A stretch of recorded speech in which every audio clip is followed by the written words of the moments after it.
سرور نجیب الله شینواری شینواری سپیکس نه ډېر سلامونه مې ومنئ دوستانو دا زمونږ فیسبوک پاڼه شینواری سپیکس لایو افیشل دا نوې پاڼه ده تقریبا د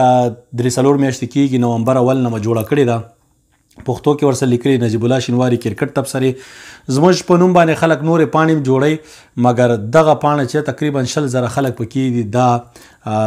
زمونږ اصلي پاڼه ده او یوټیوب چینل خو تاسو ته معلومات دی شینواری سپیکس په دې ویډیو کې به موږ د افغانستان د کرکټ کوچ او آی پی ایل او د پاکستان او استرالیا ترمنځ دویمه ونډه انټرنیشنل د هغې په اړه خبرې کوو. شروعات کوو د افغانستان د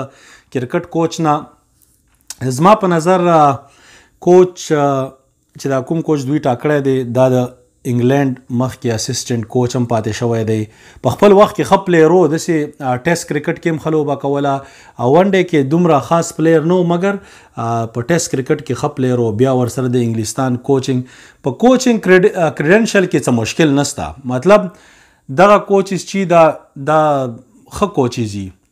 مګر زموږ په نظر باندې نن سبا وخت ته کتو سره بل د افغانستان کرکټ ټیم دومره ټیسټ میچونه نه کوي په ټول کال کې شاید 1-2 ټیسټ میچ وکړي هغه هم داسې زموږ د تره زامن او ترور زامن زیمبابوې او آیرلینډ سره کوي نو هغې دپاره داسې ټاپ کلاس دغسې کوچ ضرورت نشته. ښه به دا وایي چې افغانستان هغه د ټور په اساس باندې چې کله دوی کوم ځای کې مثلا تقریبا 2-3 میاشتې وروسته به موږ 4 میاشتې وروسته آیرلینډ ته ځو هلته زموږ یو 15 T20 دی هغې نه وروسته که ایشیا کپ وشو سی ده کې نړیوال جام دی او هغې نه وروسته بیا یو ځل خدای په امان هغه د پاکستان میچونه معلومات نه کیږي نو مطلب دا ټور بای ټور بیسز دومره زموږ لوبې نه وي چې لوبې نه وي نو د دې زه ضرورت نه ګڼم چې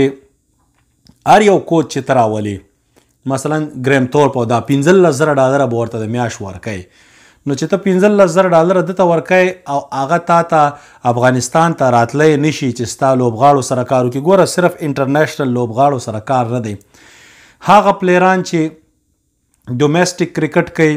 د افغانستان راتلونکي آینده ده هغوی سره کار پکار دی. انټرنیشنل لیول ته چې څوک راشي هغه ته دومره د کوچنګ ضرورت نه وي پکار خو داسې چې نه وي مګر زموږ پلیرانو کې بعضې هغه ټیکنیکل فلاس چې هغه دغه کېږي هغې دپاره بیا بیټینګ کوچ هم وي مګر هیډ کوچ دغه کار چې مین مینجمنټ غوندې کار دی نو زما په نظر ښه به دا وایي چې د سیریز په بیسز باندې ټاکلی مګر که داسې نه کولی بیا یې خامخا یو فل ټایم کوچ ټاکلی نو بیا داسې کوچ پکار و چې هغه افغانستان ته همیشه راتلی شي. سیاسي اړخونه یو طرف ته مګر ما دې باندې مخکې نظر ورکړی چې یونس خان صاحب چې دی هغه اوس دوی ټاکلی بیټینګ کنسلټنټ مګر دغسې کس باید پرمننټ کوچ و یا بل دغسې کس چې هغه افغانستان ته راتلی شي مګر مهمه دا ده چې هغه ټاپ کلاس پلیر پاتې شوی ځکه زموږ پلیران چې ګوره موږ افغانان لږ ایګو مشکل لرو موږ هغه چاته غوږ ږدو چې هغه په کرکټ کې شی کړی د استرالیا دپاره 2003 او 2007 ورلډ کپ چې دی جان بوکینن وګاټه. جان بوکینن د هغوی کوچ و هغه په ټول عمر کې چې سره کرکټ کړی نه دی دا که زمونږ غوندې کرکټ یې کړی مونږ خیر بیا هم لیسټ کړی دی خو هغه دا ریکارډ هم نشته دی مګر کوچ و نو زموږ ټیم دپاره زمونږ داسې نه مني هغه یې مړه ده څه کړي دي دې د خاطره داسې کوچ پکار چې هغه ښه زیات سکور کړی نو بیا زموږ پلیران ورته غوږ ږدي نو خدای دې وکړي چې ګریم تورپ اوس خو دوی ټاکلی دی د افغانستان کرکټ دپاره ښه ثابت شي دوی بیا د خپل پلیران هم دغه ته ورلیږي دوبۍ ته ځکه چې هغه افغانستان ته راتلی نشي دا بیله خرچه ده د افغانستان د کرکټ دا به کرکټ بورډ والا چې دی هغه آی سی سی چې کومې پیسې ورکوي خو باید خامخا خرچه کړي نو چې خرچه نه کړي شی به کوي هغه ریګولر ډومیسټک کې دوی دونه خرچې نه کوي نو دغه یې خرچه ده. بل ښه کار دا دی چې هغه د آی پی ایل او دې ځای کې چې کوم لوبغاړي لوبېږي هغې نه دوی 100% اخلي نو د راشد خان $2 ملیونه نه چې 100% واخلي $4 لک او صرف راشد خان نه راغله نور پرېږده نو انشاءالله کوچ چې دی زما په نظر باندې ما خو ورته وي چې بل به ښه وی خو دا یې اوس ټاکلی دی ګورو به چې څنګه چل کېږي هیله ده چې زموږ لوبغاړي ترې زده کړه وکړي. اوس راځو دویم پړاو آی پی ایل باندې. په فیسبوک پاڼه کې شینواری سپیکس لایو افیشل کې موږ په دې باندې 10 سکنډه چې دی ریلز ورته هغه یو دغه غوندې 13 سکنډ والا ویډیو د تاسو چې فیسبوک کې وګورئ د ټیک ټاک غوندې سلسله فیسبوک خو دغه کار د یاد یا خلی چې تا نشي اخیستی بیا ستا مقابلې ته راوځي نو فیسبوک اوس هغه شی دغه کړی ریلز 30 سکنډ هغه خلک ډیر ګوري ویډیوګانې ورته راځي نو هغه موږ د کرکټ په اړه کوو ټایټل ورسره ورکوو د هر یو میچ په اړه خپلې خبرې ورسره کوو نو IPL موږ هغې کې ویلي دي چې ټول ډېر بیلنس ټیمونه دي او که تاسې وګورئ کلکته نایټ رایډر راپورته شو چینای سوپر کینګ یې مات که بیا نن RCB راپورته سوه د چینای سوپر د دغه نه کلکته نایټ رایډر نه لوبه وګټله هم دوی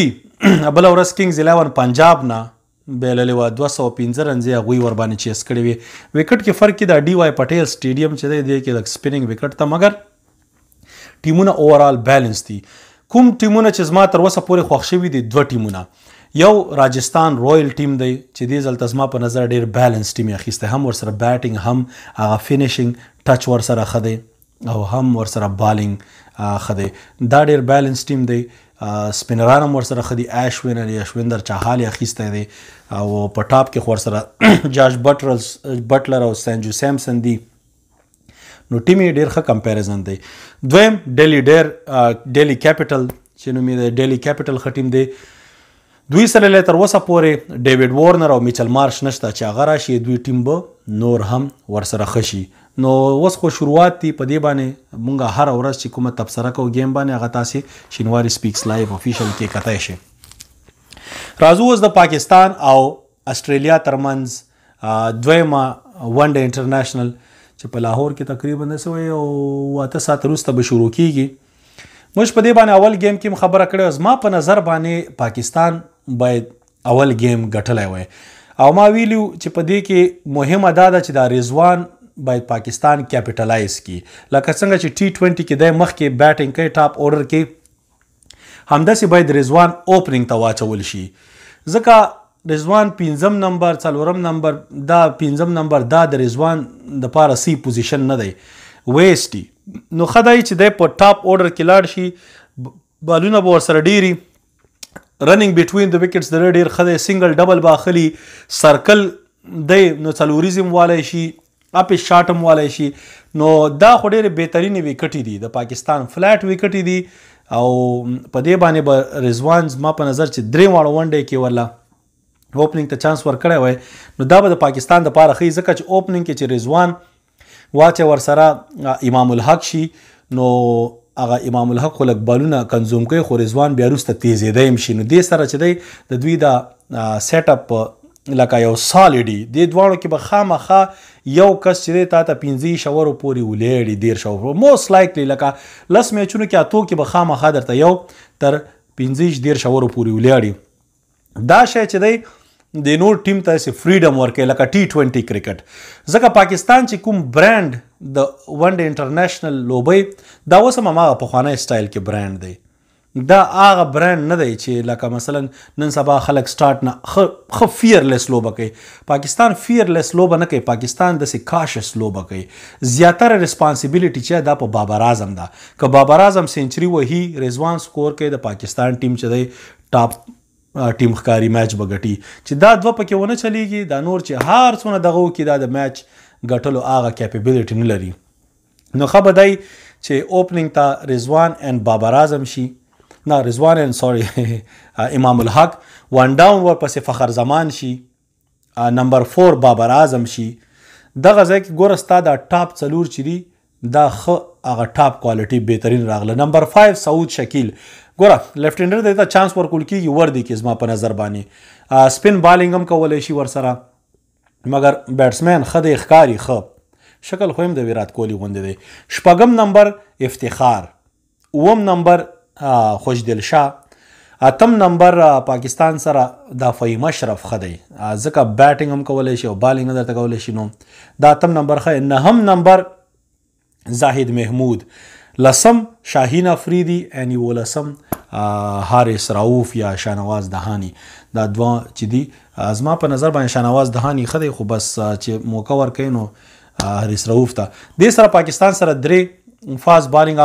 آپشن شو ورسره تا سره سپینر چې زاهد محمود شو تا سره خوشدل شاه شو تا سره افتخار شو او تا سره هغه سعود شکیل هم بالینګ کولی شي مطلب تا سره 2 بالران شو پاکستان سره او بیټینګ چې موست لایکلی تر دغه پورې 8-9 پورې ستا سره بیټینګ شو د فلیټ وکټو باندې چې سی کرکټو کې نو پاکستان دپاره باید مشکل نه بل اسټریلیا سره ګوره کووډ د وجې ټول 14 پلیران دی او هغه 14 کې 11 سلیکټ کول دي ټریویس هیډ ګوره د تقریبا مخکې چې اوپننګ کړی یو 2 سنچریانې والي هغه په اوپننګ کې والي وي دې ځل ته بیا موقع نه فایده واخیسته او سلیزه یواله سنچري نو پاکستان باید شروع کې وکټې والي زما په نظر چې ټاس وګټي پاکستان باید همیشه اول بیټینګ وکړي ځکه پاکستان داسې ټیم دی چې دا چیزنګ کې پخوا راسي دومره ښه نه دی نو بالینګ د دوی سټرینث دی چې اول دغه وکړي بیټینګ وکړي پاکستان 300 پلس ټارګیټ ورکړي بیا استرالیا یا نور خلک راګیرولی شي که چېرته استرالیا ورباندې 300 رنزي وکړي بیا د پاکستان هغه دغه چې ډاون شي لکه بس خیر دا به نن معلومات کېږي زما په نظر باندې دویم ون ډے انټرنیشنل پاکستان باید وګټي صحیح که غلط دا به ټایم سره معلومات کېږي مګر د پاکستان اپروچ چې دی که دا مار ته کومې چې رضوان دغسې دغه کړي نو دا به ورته ډېره ښیي ګورو به چې څنګه چل کېږي په دریم میچ باندې بیا وروسته خبرې کوو تاسو ټول کولی شئ یو ځل بیا زموږ فیسبوک دا فیسبوک پاڼه ورته ځکه یم چې فیسبوک ډېر زیاتو خلکو سره یې ښه یوټیوب کې چې دی دومره ډېر خلک ورسره یوټیوب نه په افغانستان یا بل ځای کې هم کتی نه شي مشکلات لري نیټ یې ډېر دغه کې فیسبوک چې دی هر چا سره یې اسان دی نو خیر که فیسبوک ته راځئ راشئ بېغمه شینواري سپیکس لایو افیشل ورسره لیکلي پښتو کې نجیب الله شینواري کرکټ تبصرې ستاسې ټولو د کتلو نه شیر کولو نه ډېره مننه په لوی الله مسپارم ستاسې ورور نجیب الله شینواری خدای په امان سلام علیکم